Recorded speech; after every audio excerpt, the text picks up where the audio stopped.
Hey team, welcome to Inside the Movie Photographer with Nikon Ambassador Jasin Boland. Today I've got a super quick one. I'm just going to take you through the new Nikon Z6 settings that interest me the most and what I'm going to get the most use out of. There's bound to be a couple of things that'll be of interest to you, not all of it because I'm pretty simple with my settings, but hey, let's just go and have a look. Right, let's hook straight into the menu system and have a look what's there. I'm just going to look at the stuff that interests me, and first up though, look at that new display there. There's two different modes for the virtual horizon.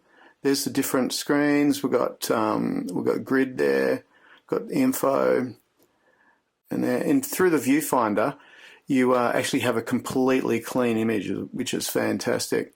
Okay, so photo shooting menu, we'll just go through. Everything's pretty much the same as everything that you're used to on a Nikon. Right, so raw recording. So you've got the old classic, the lossless compress, which Nikon is absolutely legendary for. And then we've got these new ones, high efficiency with a star and high efficiency without a star. Yeah, so the high efficiency settings, basically you've got lossless, which is 50 to 60 megabytes, and high efficiency star, which is 25 to 30, and just high efficiency is 15 to 20.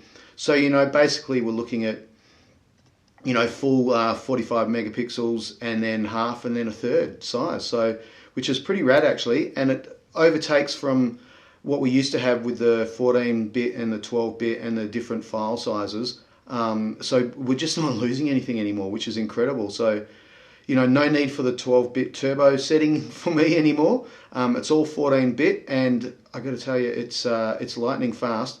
I have found that the high efficiency star works best for me, and as long as you're not shooting RAW and JPEG, you're basically just rolling through and not able to fill that buffer.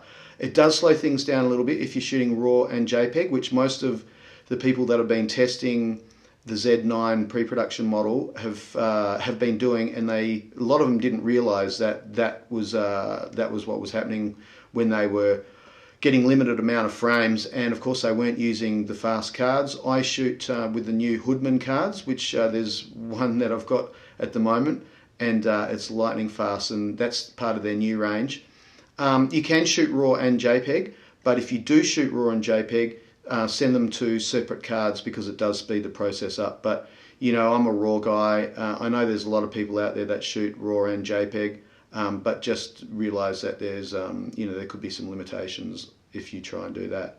Yeah, so with the lossless, the high efficiency star and the high efficiency, although, you know, you're getting smaller file sizes, which in my case, the lab in the US, when the file size is over a certain amount, they actually charge double for storage and things like that. So it's handy on many instances, you know, especially we don't want to be filling up all these hard drives and storage like crazy when there's really not much of a difference. So yeah, you know, you can shoot lossless, HE, star, HE, and it's always going to be 45 megapixels, except for you got full file size, half file size, and, you know, third file size. So that is very cool, and being able to keep the 14-bit is even better. So yeah, Nikon done it again. And if you press here, it's going to give us some info. So there you go. You can just pause this to have a look a bit later. Not going to read it through. Right, cool. White balance, set picture control, vignette, diffraction, auto. Now I love these new little toggles on and off. How cool is that? Focus mode, area mode. So look at all these new modes. Right. So we've got pinpoint, single point AF, dynamic area AF small, dynamic area medium, dynamic area large, wide area AF, that's the box, and the large with the box, and 3D tracking. Yeah, now we're talking. And auto area AF, I got to tell you, I found the auto area AF absolutely amazing with eye detection to the point that I stopped using my 3D, which is a bit bad. And then the AF subject detection options.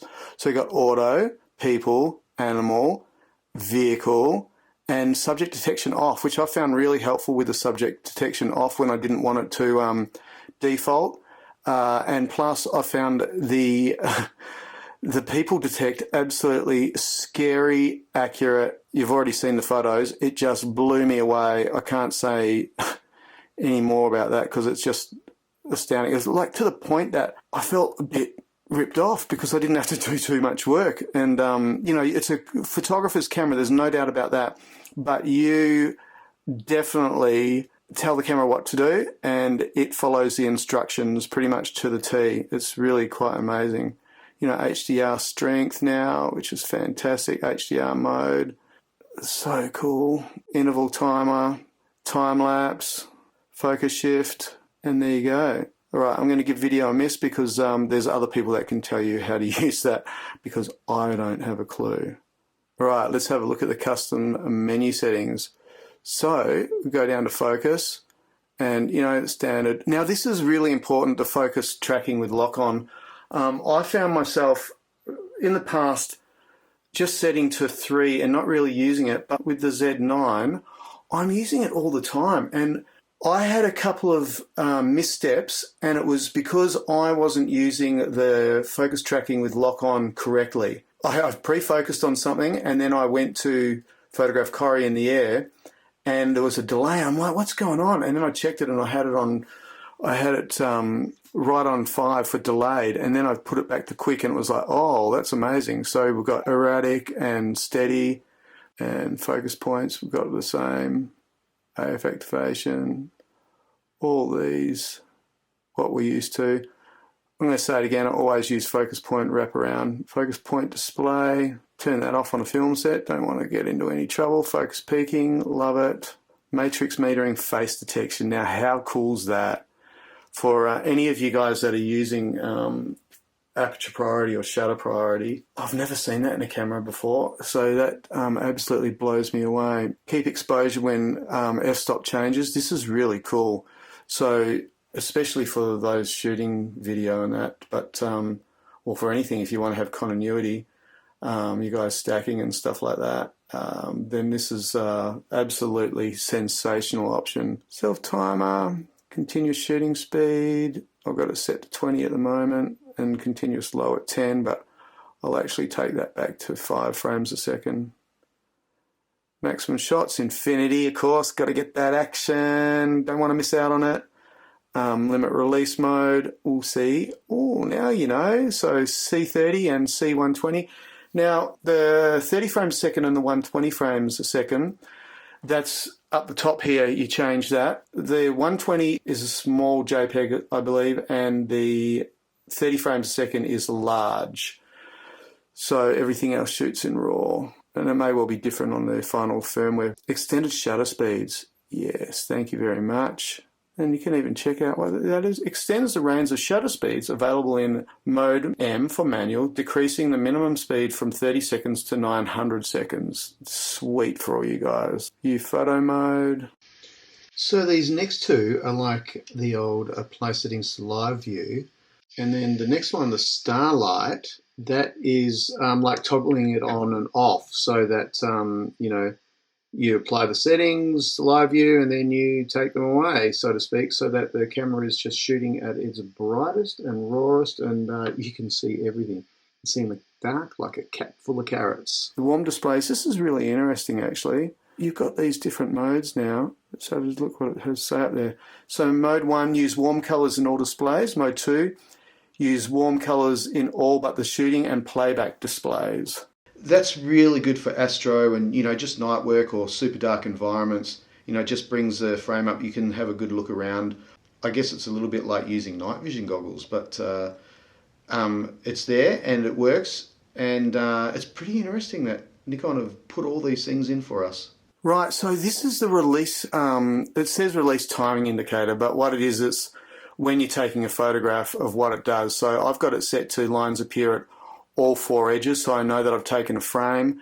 A is the screen goes dark for a split second, and C is just on the left and right, and then you can turn it off, but I have it set on 4, so I know that I'm taking a shot. Image frame, that's really cool too. That's actually like a little white frame around the edge, so you know, if you're on the fly, it's really good that, you know, it's not obtrusive, but I like it a lot. And then there's a grid display, so we can change them as well. Virtual horizon. Now this is the new ones. This is what I have it set to, but you know, you've got that option as well, which is just sensational. And then you've got all the different monitors display settings, which I showed you before. So, and then you can change the viewfinder shooting display too. And as you can see, it's the information is not taking up so much room. That's one I like a lot. I'm using the virtual horizon a lot. And then the grid. Flash sync, I don't use flash, so I'm just wasting your time with that. Wouldn't even know where to start. Customize eye menu, loving the eye menu on all the Nikons. Custom controls, you have so much control over it. I've never seen Nikon give us so much control over a camera before in my life. You can set buttons for anything. It's really kind of cool, because as you'll see up here, the lock button is now where the play button used to be, and the play button is down here. For me, it's a little bit harder for me to get to, so I've set it to function 1 on the front, and it's actually better position than being up the top there, for me anyhow. So pretty much every setting in this camera you can customize. Reverse ring for focus for those other people that come from other brands, and playback menu. Oh, this is really cool too, is that you can filter which images get played back, so you can do it like, you know, protected, ratings, image type or picture type, picture review off, rotate tool, always have it off. I want to see it as big as what I can. Then the toolbox, sensor shield, yeah, we got the sensor shield, keep that on. Keep that on, please. Camera sounds, yeah, I have it switched on, but not on a film set, I won't. So then I can turn it off. So you can see when I'm taking a photograph, the 4 points light up. So that's what I was saying, you can keep that on or put it on either side or have it turned off. And that little line around the edge, that's the image frame that I was talking about before as well. Okay, let's have a listen to some shutter sounds. So turn the shutter sound on. All right, and then you've got different volumes for the camera sounds. And then I have mine set to low, as you can hear. Touch controls, love the touch controls. It's got a full HDMI socket. Amazing. No more having to find the mini HDMIs. USB power delivery, fantastic, eh? And then energy saving, nice. And I always have my slot empty, release locked. Don't want to make that mistake again. And then the network menu, just roll that through that for you. I don't use that, but PJs and a lot of people use it. And then my menu. Let's have a look what I've got in the eye menu. Right, so I've got silent mode on and off. That's what I need for a film set. At the moment, I've got it set to RAW and fine star, but I normally only shoot RAW, but because it's a pre-production model, I cannot view the RAW. Well, I can on my studio, on NX Studio, but if I make a change to it, then it just makes the image unreadable. And I've got the peaking there. Like again, don't forget, this is really, really, really important in this camera. It'll do what you tell it to do. You have to have the settings right. Serious teamwork, this camera. It's a photographer's camera, there's no denying that whatsoever. But once you tell it the right thing, it will take over for you. And then the view mode for show effects of settings. And then the area modes, subject detection. And then this is really cool. I love this layout here now. So you've got all the, all the different AF modes up the top here, and a 3D, and then you can come down to auto subject detection and human little pussycats and automobiles, and then turn it off. And I've been using all of them actually. The most common focus modes I've been using is the 3D obviously, and the all areas, the wide, and then the dynamic is really cool too, because we've got small, medium and large. Let me show you the different focus points that we've got in here. So we've got the little pinprick, as you can see. That's what I'm talking about with the wrap. See how it goes all the way around? It makes it much quicker for me. Back to there. This is the small area dynamic. Fantastic. Zero it back, and then we'll go to the medium. That's about the size that it used to be. And wait till you see the big one. Look at the size of that. It's so good. And then there's the wide, the small box. That's great for setting your eye-focus in, as is the large box. And it's also good for if you want to compose some action and you know where you want it to be. It's really helpful to have that. So, you know, you can just line that up with your subject when it's moving through. 3D, yeah. And there's the area, large. And then, you know, the human pussycat. Automobile off, which is very helpful when you don't want it defaulting, but then you just want it to stick.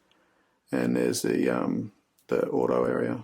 Focus modes, vibration reduction, you've got sport option and normal and off. The image size, silent mode, I have that on twice because I couldn't find something else that I really wanted to put on there.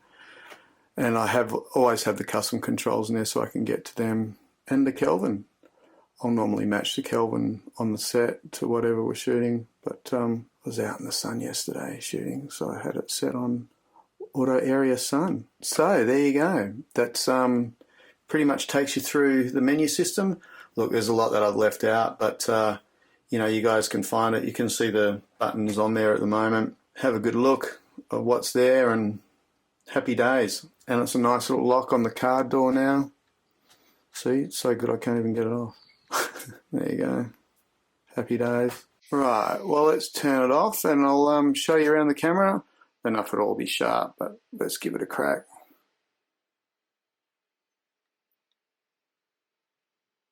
And then, as you can see, there's the shutter cover. So this sneaky little button blowing up the internet is for toggling through your focus modes and frame rates. So there you have it. This is one hell of a beast, dare I say it, the Holy Grail. Well, there you go. The Nikon Z9 settings as through my eyes.